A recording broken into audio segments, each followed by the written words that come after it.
Buenas noches, un gusto saludarles. Bienvenidos nuevamente a este espacio de estudio bíblico. Nuestra noche escatológica número 5 ya.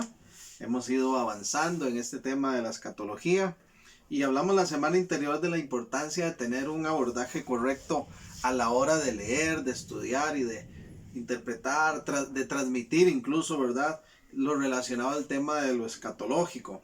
Puntualmente hablamos de darle un abordaje, un sentido, ¿verdad?, al Apocalipsis a la hora de venir a este texto y a este tema, de darle un abordaje esperanzador en primer lugar. Recuerdan que mencionamos cómo desde el primer capítulo, ¿verdad?, en Apocalipsis 1, ya en el verso 3 nos dice que somos dichosos los que podemos recibir ese mensaje.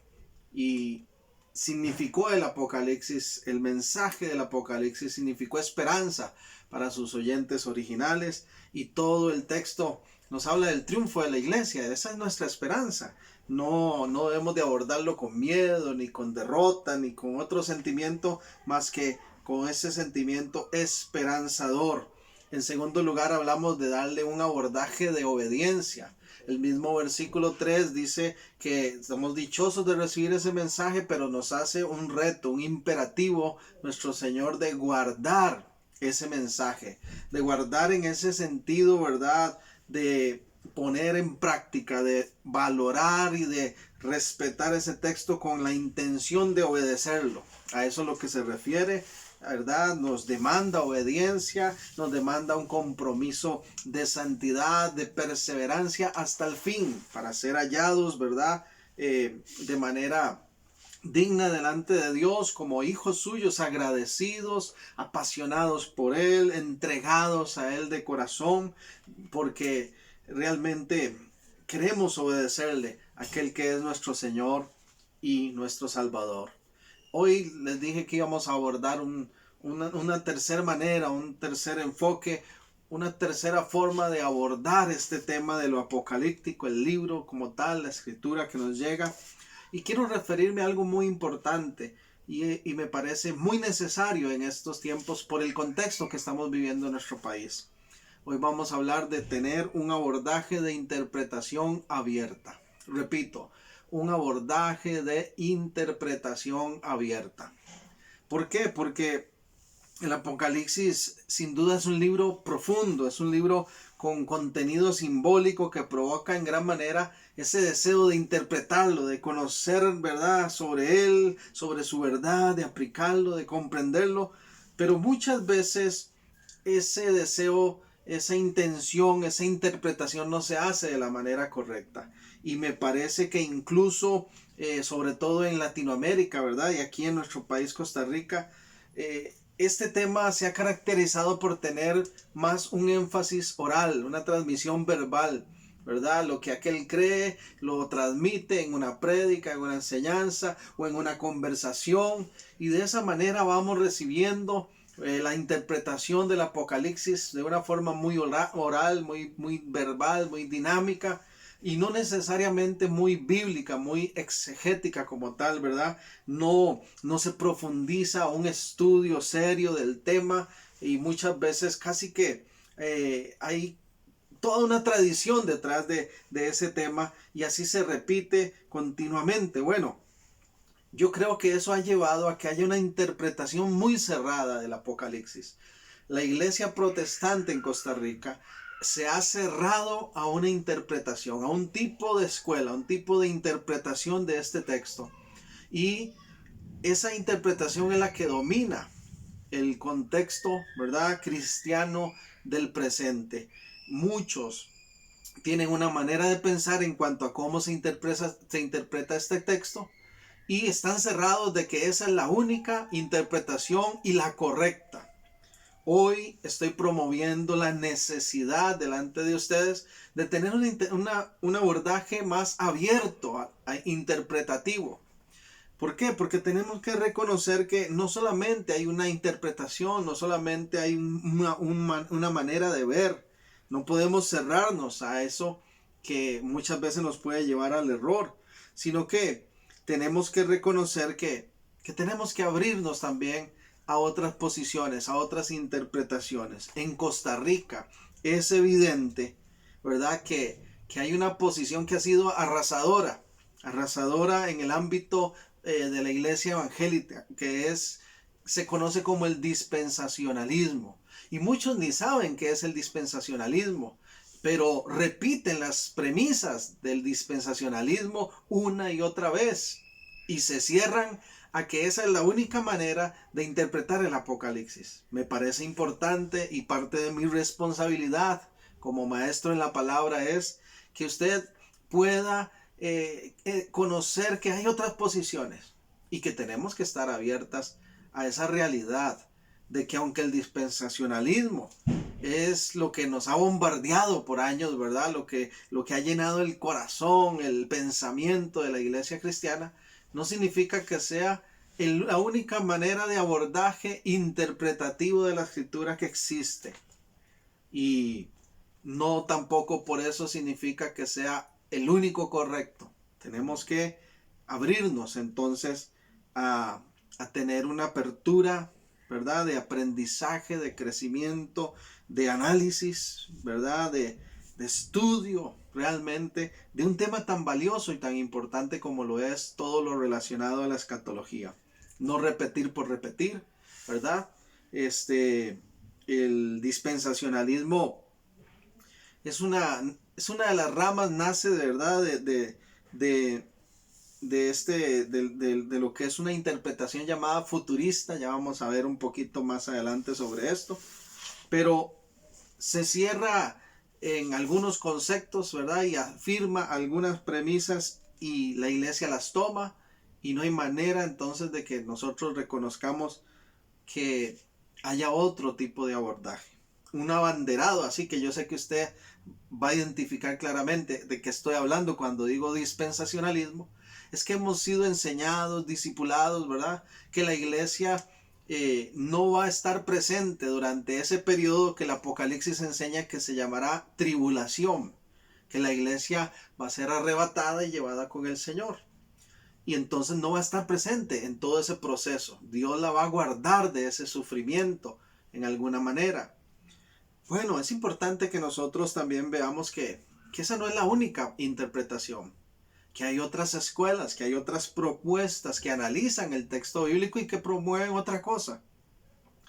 Y no necesariamente eso significa que nosotros estemos mal, ¿verdad?, por salirnos, ¿verdad?, un momentito de lo que hemos recibido para conocer esas otras propuestas. Hoy estoy enfatizando entonces esa necesidad de apertura, ¿verdad? De hecho, esta premisa, esta propuesta, ¿verdad?, de lo que es el dispensacionalismo, básicamente, ¿verdad?, se reconoce como que todo lo que está por venir, ¿verdad?, todo lo que está por manifestarse en esos eventos finales de la humanidad en cuanto a juicios, en cuanto a manifestación de sufrimiento, de angustia, de dolor, en todo eso la iglesia no tiene nada que ver. Bueno, es importante conocer entonces que hay otros que dicen lo contrario. Hoy quiero referirme básicamente a 3 diferentes escuelas. Voy a tratar de hacerlo, de darme a entender de la mejor manera, ¿verdad? Yo sé que algunos están esperando que vayamos ya al texto bíblico, capítulo por capítulo, versículo por versículo, pero no puedo pasar por alto, ¿verdad?, todo este preámbulo, porque esto es parte del panorama que tenemos que tener claro, de la visión que tenemos que tener claro a la hora de abordar un tema tan importante como lo que enseña el mensaje del Apocalipsis. Déjeme entonces referirme a 3 escuelas de interpretación. Podríamos decir 3 abordajes, ¿verdad?, diferentes de cómo venir a este tema, a este texto del Apocalipsis como tal. La primera, voy a referirme a la preterista, así se le conoce como la escuela preterista. Preterista viene de ese término, ¿verdad?, que es pretérito, lo que significa pasado, ¿verdad? Tal vez recuerdan del colegio, la escuela, cuando uno decía los verbos en pretérito. Bueno, estamos hablando de pasado. Y la escuela preterista, este tipo de abordaje, de interpretación de la escritura, Repito, es una manera de interpretar el texto. No estoy diciendo que haya diferentes textos, ¿verdad? Que nosotros, no, estamos reconociendo, ¿verdad? La revelación del Apocalipsis, ¿verdad? Que está en el canon de estos 66 libros que conforman la palabra de Dios para nosotros, nuestra máxima autoridad. Pero interpretamos ese último libro del Apocalipsis de diferentes maneras. Hay una escuela que dice, la preterista, que en cuanto al Apocalipsis todo es pasado. Todo es pasado. El libro lo que hace, dicen ellos, es describir lo fundamental de los hechos ocurridos en las décadas finales del primer siglo, durante la época del profeta Juan. Entonces, lo que nosotros leemos del Apocalipsis capítulo 1, todo ese texto hasta el 22, todo ese libro, dicen ellos, tiene que ver con el pasado de la iglesia, tiene que ver con lo que ocurrió, ¿verdad? Básicamente en esas décadas finales del primer siglo, ¿verdad? Durante la época que vivió Juan, cuando él escribió eso. Eso que escribió, esa revelación, tenía que ver con los eventos de su época. Y por lo tanto, entonces, ya eso ocurrió, ya eso se dio. La profecía alude, ¿verdad? A la persecución que contra los cristianos desató la bestia, usualmente identificada con Nerón o Domiciano, y proseguida después del gobierno romano llamado Babilonia. Entonces, para los preteristas, ¿verdad? La bestia ya se manifestó, la bestia fue Nerón, la bestia fue Domiciano, el imperio romano, el gobierno romano es la Babilonia que leemos en el Apocalipsis, ¿verdad? Y eso ya pasó históricamente, entonces, ya ocurrió. Bueno, esta interpretación tiene la desventaja de que solo es significativa entonces para ese tiempo, pero no es relevante para nosotros, ¿verdad? Ya no tendría relevancia entonces. Si esto tiene que ver solo con el pasado, cerremos ese libro entonces, ¿verdad? No tiene gran connotación para nuestra vida presente, no es relevante. Pero sin embargo nosotros vemos referencias, ¿verdad?, a la Roma del tiempo de Juan. Eso sí está ahí, es útil conocerlo, claro que sí, a la hora de interpretar el libro, pero no podemos perder de vista el aspecto futuro, ¿verdad?, de ese contenido. Vea lo que dice Apocalipsis 1:19. Apocalipsis 1:19 dice, Juan, ¿verdad?, escribiendo lo que él recibe, dice, escribe las cosas que has visto, y las que son, y las que han de ser después de estas. Ese cosas que has visto, las que son, y las que han de venir. Para los preteristas, las que han de venir tenían que ver con los eventos del primer siglo, ¿verdad? Y posterior, incluso hasta la conversión de Constantino, dicen algunos, ¿verdad? Pero no más allá. Las que han de venir, que están escritas, no tenían que ver con las cosas que vendrían después, en los siguientes siglos, hasta llegar a nuestro presente, sino que ya todo eso se cumplió. Bueno, nosotros podemos pensar también en otras escuelas, como vamos a ver ahora, otras interpretaciones que dicen, no, sí tiene que ver con lo que está más adelante. Pero de momento estoy hablando de la escuela preterista, entonces ella dice, todo fue pasado ya. Y sin embargo vemos en Apocalipsis 1, pero en el verso 11, dice el 1:11, voy a leer el 10. Yo estaba en espíritu, dice Juan, el día del Señor, y oí detrás de mí una gran voz como de trompeta que decía, yo soy el Alfa y la Omega, el primero y el último. Escribe en un libro lo que ves y envíalo a las 7 iglesias que están en Asia, a Éfeso, Esmirna, Pérgamo, Tiatira, Sardis, Filadelfia y la Odisea. Esos son los nombres de esas 7 iglesias de Asia. Entonces vemos cómo el Señor le dice a Juan, ¿verdad? Esta visión que Dios está entregando a Juan, se le dice, escríbala y déla a estas iglesias. ¿Por qué me parece importante mencionar esto? Porque ya dijimos, creo, la semana anterior, cómo los eruditos están completamente de acuerdo, ¿verdad?, en que el mensaje a estas iglesias es un mensaje que representa, es un mensaje que aplica a toda la iglesia cristiana de todos los tiempos. No solo a la de Asia Menor en los años de Juan, no, a la iglesia cristiana de todas las épocas, de todos los tiempos. Por lo tanto, no podríamos decir que solamente el mensaje tenía que ver, ¿verdad?, con lo de ese momento. Esa es una manera también en que podemos nosotros entender que las escuelas como tal son enfoques y no necesariamente son los correctos, ¿verdad? Desde mi humilde punto de vista, ¿verdad? No puedo coincidir con este pensamiento, esta interpretación preterista. Me parece que la Biblia es clara, ¿verdad? Cuando nos expresa cómo hay un lenguaje profético, hay un lenguaje de desarrollo, ¿verdad? Que está enfocado no solo al presente, sino a los eventos por venir, a los eventos por venir. Esa precisamente es una característica de lo que se conoce como el lenguaje profético, ¿verdad? En la Biblia. El lenguaje profético en la Biblia tenía esa característica. Cuando los profetas hablaban de parte de Dios, muchos de ellos, ¿verdad? Daniel, Oseas, todos ellos, ¿verdad? Expresaban, Isaías, Jeremías, en su mensaje profético había una característica, y es que no todo tenía que ver con su presente inmediato. Es más, se conoce que hablando de proféticamente, ¿verdad?, del mensaje de lo profético en la escritura, hay incluso profecías de doble cumplimiento.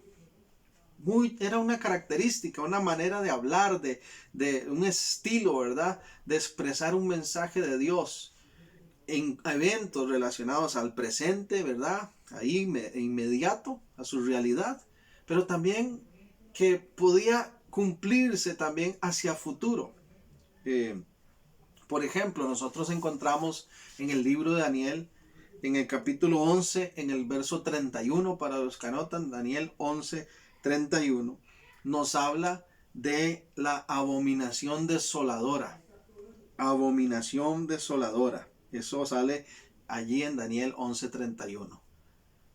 Bueno, los estudiosos entienden hoy, cualquiera puede reconocer que esa abominación desoladora, ¿verdad?, en su contexto más inmediato, allí en el 11:31 de Daniel, estaba hablando, profetizando sobre la situación que se iba a vivir con Antíoco Epífanes, ¿verdad? Cómo iba a tomar lugar en el templo, iba a ofrecer un sacrificio, ¿verdad?, pagano ahí, haciendo esta abominación, ¿verdad?, tomando el lugar santo de Dios, profanándolo, ¿verdad?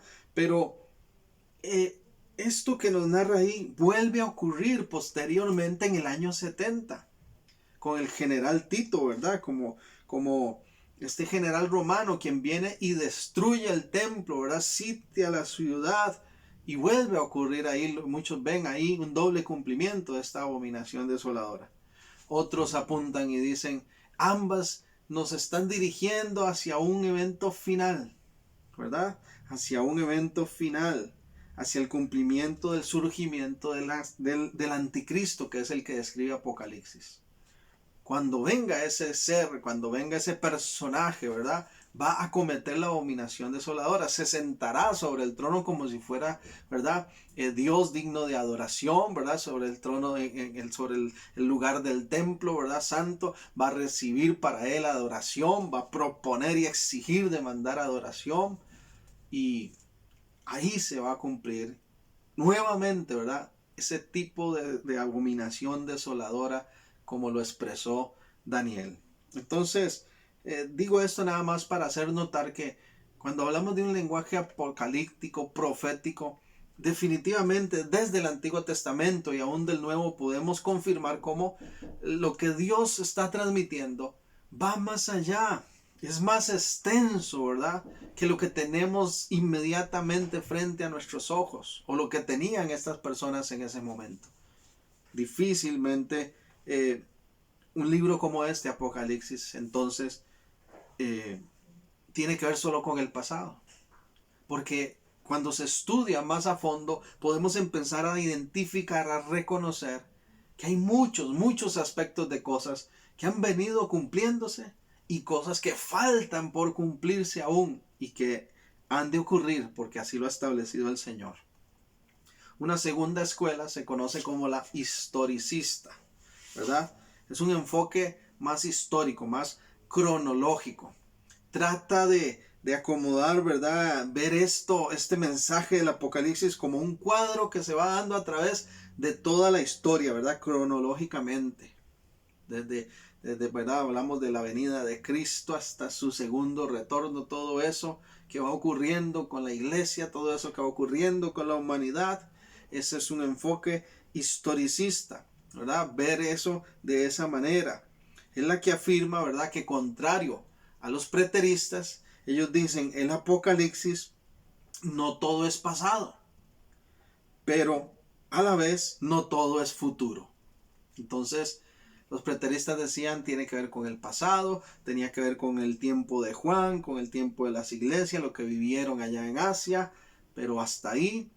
Los historicistas dicen, no, tiene que ver con mucho más, con los eventos que se van dando en la historia de la humanidad y de la iglesia cristiana, ¿verdad? Tiene que ver no solo con el pasado, sino también con el futuro, ¿verdad? No todo es pasado, pero a la vez no todo es futuro tampoco, dicen ellos.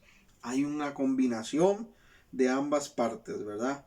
El asunto es que los historicistas acomodan los eventos del libro según la misma revelación de la historia y desde una perspectiva simbólica.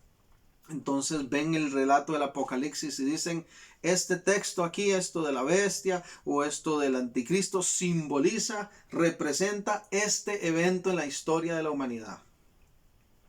Ellos lo van uniendo, conectando a esos eventos de la historia de la humanidad. Entonces dicen, bueno, podemos percibir cronológicamente, ¿verdad? Un avance, un cumplimiento de cosas, falta esto, pero no todo es allá en el futuro. Ya vemos cosas cumplirse hoy.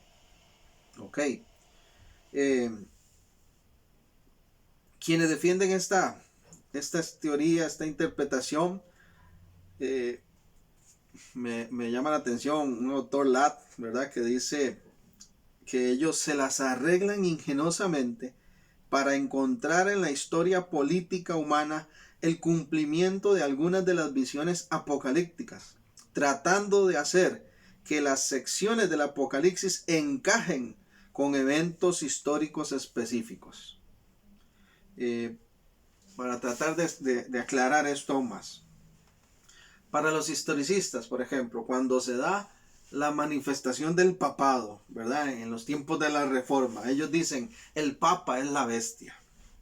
O cuando surge la iglesia institucional romana, ¿verdad? Como tal, ellos dicen, esa Roma, esa institución, ¿verdad? Que surge, esa es la Babilonia que describe el Apocalipsis, ¿verdad? Incluso algunos historicistas han llegado al punto de decir, la gran tribulación ya pasó.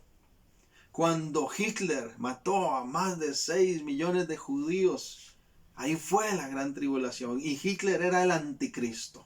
Ven, acomodan los eventos de la historia al texto del Apocalipsis, o más bien acomodan el texto del Apocalipsis encajándolo con los eventos de la historia, de lo que ha venido ocurriendo. Porque dice, no, todo tenía que ver con el primer siglo, allá con el tiempo de Juan. No, hay muchas cosas más cercanas que tienen que ver con esto. También dice, hay muchas que van a ocurrir, pero ni todo es pasado, ni todo es allá en el futuro, ¿verdad? Esa es la posición de esta escuela. El problema de este enfoque historicista, ¿verdad? Para algunos eruditos es su corto alcance, ¿verdad? Al querer asociar cada evento cronológicamente, porque quedan amarrados a esa necesidad de reinterpretar los eventos una y otra vez desde la perspectiva de quien vive los eventos en su presente. Prácticamente se anula el sentido de cumplimiento escatológico y literal que muchos de estos eventos tendrán en un futuro mediano a largo plazo. Podemos decir entonces que, por ejemplo, anticristos han existido muchos, pero Apocalipsis apunta a uno en especial que se manifestará durante un tiempo escatológico que está ya determinado por la soberanía de Dios y que está descrito como parte de los eventos del fin, ¿verdad? Entonces, quienes se aferran y tratan de acomodar esto a la historia, el problema es que tienen que estar reinterpretando los eventos. Porque si yo digo, bueno, Hitler era el anticristo, ¿verdad? Pero muchos después dicen, Obama era la bestia, Trump era el anticristo. Han oído ustedes, ¿verdad? Muchos de ese tipo de abordajes que se hacen, de interpretaciones. Bueno, la Biblia sí nos da el detalle de cómo será ese anticristo final, ¿verdad? Ese personaje que va a surgir, en qué contexto se va a dar. Y cuando eso ocurra lo vamos a poder identificar y decir, ah, sí, este es el cumplimiento. Este es el cumplimiento, a esto se refería el texto. Pero no podemos cerrarnos nosotros a decir, ya pasó o ya está pasando, ¿verdad? Y decir, hacia el futuro no tenemos tanto que ver, sino que tenemos que aferrarnos más a lo que ya ha ido ocurriendo en la historia de la humanidad. Me parece que por ahí va este tipo de abordaje, ¿verdad? De lo que es el historicismo. Una tercera escuela es la futurista, ¿verdad? Ven cómo vamos por secciones, ¿verdad? El preterista dice eventos del pasado, primer siglo, tiempo de Juan. El historicista dice, bueno, ni pasado ni futuro, ¿verdad? Es más como lo que está en el medio, en el tiempo, ¿verdad? De nuestra realidad presente. Lo asociamos a tales eventos. Esto significa esto representa lo otro, ¿verdad? Conectándolo con la historia, que no está del todo mal, ¿verdad? Tampoco estamos diciendo que eso está mal. Por supuesto que el mensaje del Apocalipsis conecta con la historia humana. La Biblia como tal es la historia de la salvación humana, ¿verdad? Ahí están incluidos muchos eventos. Pero no podemos cerrarnos a las cosas que fueron del pasado ni las que serán del futuro, ¿verdad? Y la escuela futurista entonces viene a argumentar, contrario a estas otras dos escuelas, dicen ellos, bueno, está errado ¿verdad? El preterista, porque el Apocalipsis trata de los últimos tiempos, ¿verdad? Está errado el historicista al decir que ni del pasado ni del futuro, que es una combinación de, ¿verdad? El futurista dice, no, Apocalipsis apunta a los eventos futuros, a cosas que aún no han ocurrido, que van siendo encaminadas que están por venir, ¿verdad? Pero ellos dicen, eso que está por venir es la mayoría del Apocalipsis. O sea, tampoco es que están negando que Apocalipsis nos revela cosas que ya han ido ocurriendo, que ya ocurrieron, sino que ellos dicen, bueno, pero mayormente el libro de Apocalipsis es un libro de futuro, de eventos hacia el futuro. Es una profecía de eventos que están por ocurrir. Específicamente eventos que van a ocurrir antes de la venida de Cristo. Bueno, es la que dice que la mayor parte del Apocalipsis tiene un cumplimiento futuro. Y es claro que cuando pensamos en esos eventos como la segunda venida, ¿verdad?, de Cristo, esta aparece a través del libro como una forma prominente de mensaje, ¿verdad?, futuro. Y eso es importante. Por lo tanto, no podemos negar ese enfoque futurista, ¿verdad? Pero el asunto con esta escuela es que tiende a pasar también por alto la verdad espiritual que es valiosa para hoy, para nuestro presente. El mensaje de Dios, vimos, es un mensaje que se aplica a todas las épocas, ¿verdad? No podemos decir, esto tiene que ver solo allá con el futuro y desconectar el texto escatológico de nuestra realidad, de nuestra vida presente.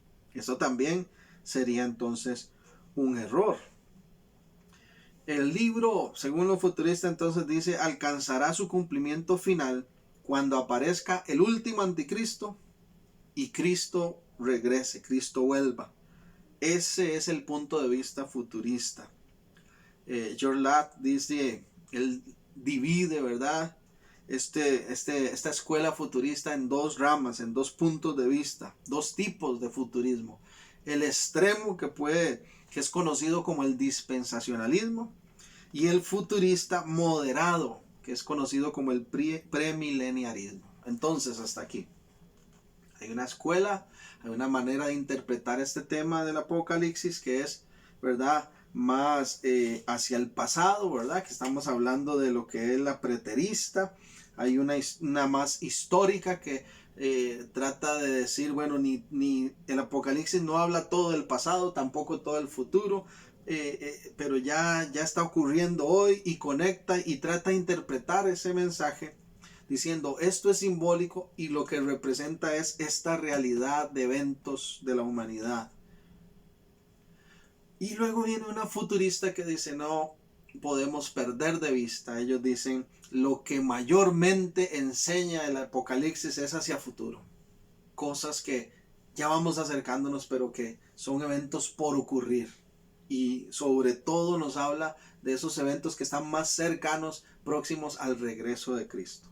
En ese enfoque futurista, ¿verdad? De ver hacia ese futuro de la iglesia, eso que está de eventos por venir, salen dos ramas, entonces, dos divisiones.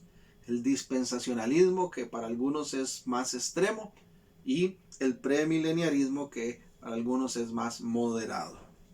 Por cuestión de tiempo, el resto de estos minutos, voy a hacer un abordaje al dispensacionalismo. Y vamos a dejar para la próxima semana el abordaje a ese enfoque más moderado, que es el premileniarismo. Y quiero de verdad que usted siga prestándome atención, porque cuando hablamos de dispensacionalismo, ¿verdad? Le dije al inicio que este es el que es más promovido, el que es más mencionado y reconocido. Podemos decir sin temor que en Costa Rica, ¿verdad? Lo que domina el pensamiento interpretativo de la iglesia protestante es ese enfoque futurista dispensacionalista, ¿verdad? ¿Por qué? Porque eso fue lo que recibimos nosotros.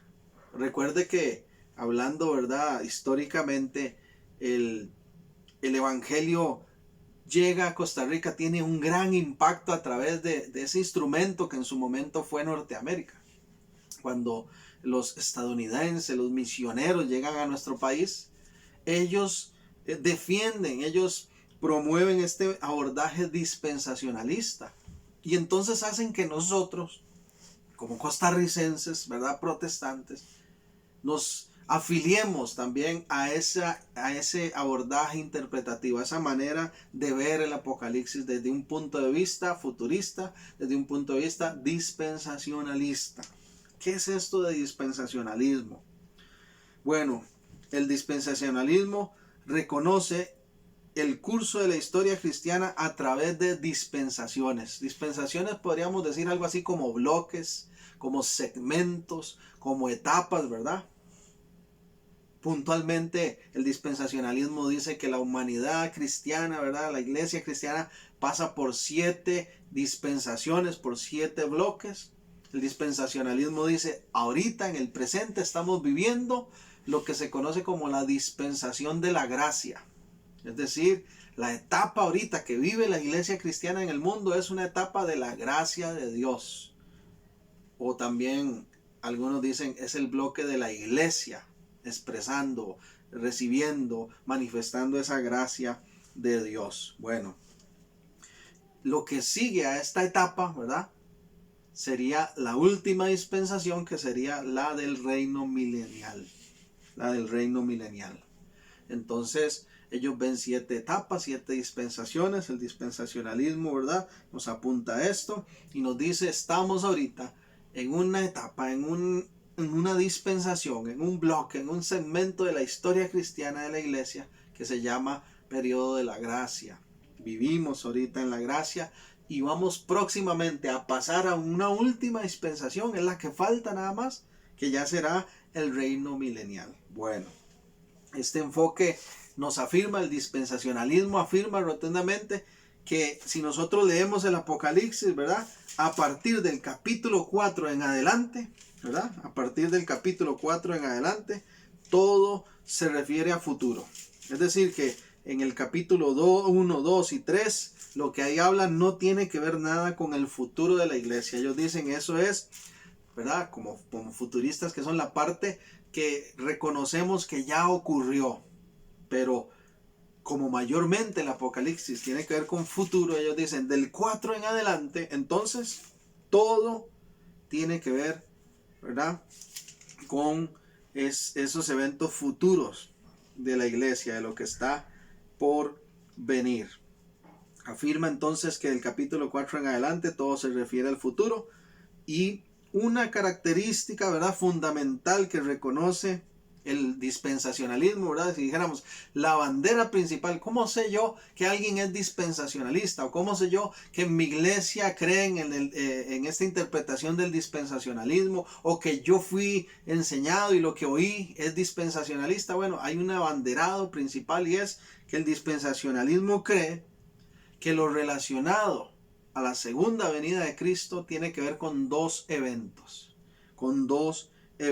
dos diferentes eventos.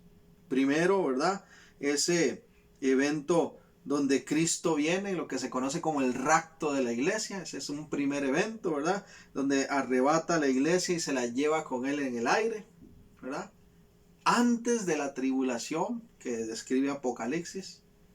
Y luego que la tribulación termina, que todo ese proceso, ¿verdad?, de dolor, de castigo, de sufrimiento, todo eso que se vive termina, ¿verdad?, al final de 7 años, regresa el Señor en un segundo evento, una segunda, ¿verdad?, una segunda característica que ellos dicen es, regresa ahí el Señor ya a establecer su reino en la tierra. Entonces, el dispensacionalismo dice que la venida de Cristo está dividida en dos partes.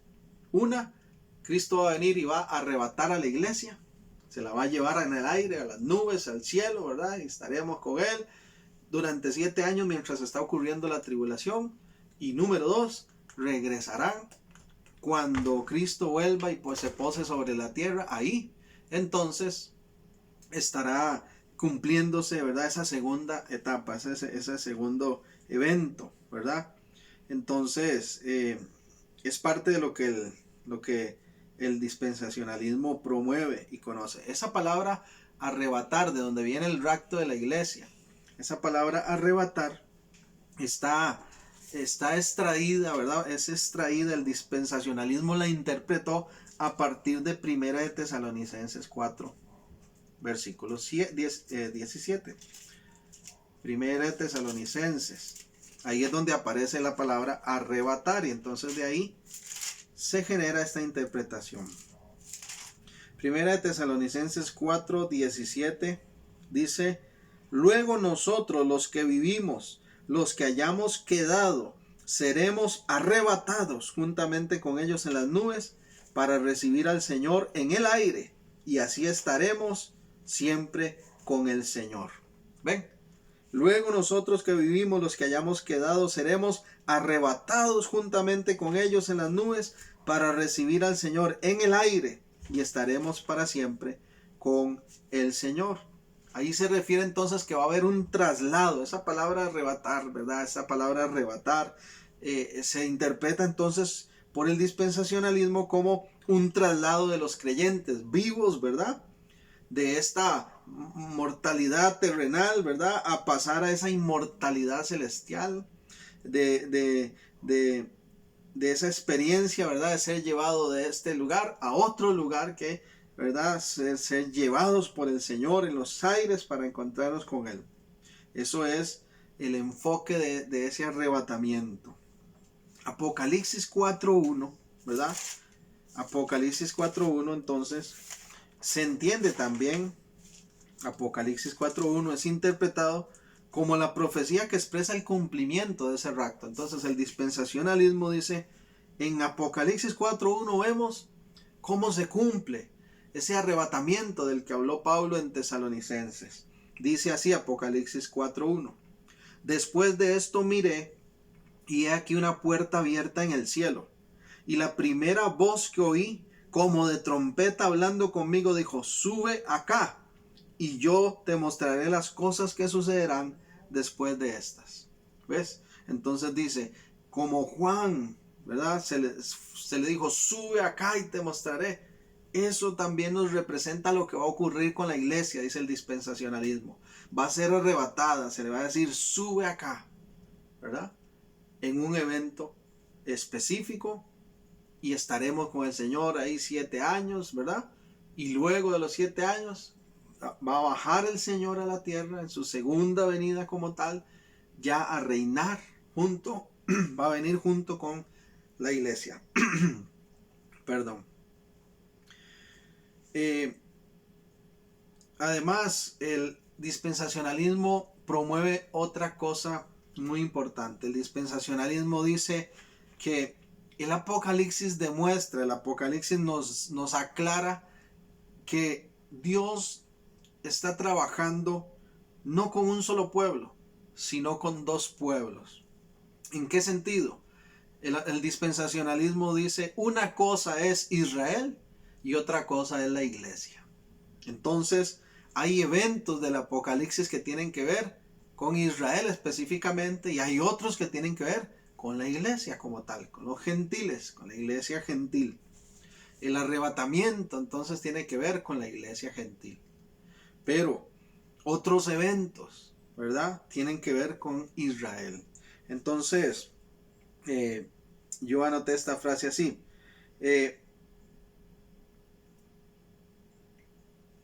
Esta interpretación afirma la redención de dos pueblos diferentes de Dios. Una cosa es Israel y otra cosa es la iglesia gentil. Y Dios trabaja en ambos por aparte. Y además expresan que el milenio será un estado nacional judío sobre los gentiles. Cuando el Señor venga a reinar, ¿verdad? En lo que se conoce como el milenio, que Apocalipsis describe, que va a haber un reinado de 1000 años del Señor en la tierra. Él dice, ahí se va a cumplir, ¿verdad? Esto de que Dios tiene un trabajo específico para Israel y otro trabajo específico con los gentiles. Ambos van a ser redimidos, ¿verdad? Pero Israel, como ha sido siempre el pueblo de Dios, ¿verdad? Originalmente, le va a tocar reinar sobre los gentiles durante ese milenio, ¿verdad?